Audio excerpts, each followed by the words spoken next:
It's okay Ti-Gonzi. And namunhu andoda kujambisa pavanhu vakagara. Ndoto vanhu vanditeerera.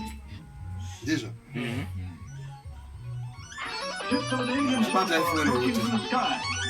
So right now Arcadia and my beer.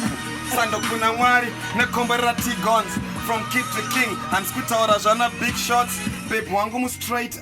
kunge outer Compton handi geri kunge Thompson or Delilah wa Samson boys zvandibata microphone ndore ama MCs kunge acquired immune deficiency syndrome that's why I'm watching ndidisa kutaka nditsvaga kunge freedom vakurwadziwa ndikukast kwa radio nematelevision vakapusa ngavaende vambonokast kwa mademon ishi eksiyana nemizimusoro rinenge badza ndikabata ndoita mon kwandiri mabhazi ari tino mukaka nhasida kusa lemon and if I die today remember me like John Lennon my ex song sorry pandikata can't live without you life goes on get on my life is a movie I moved on life goes on nemon just roll on and fuck what I said with that old song emo I'm the only rapper to run this my feature basis for my track hands are kuzvuraira career kupata back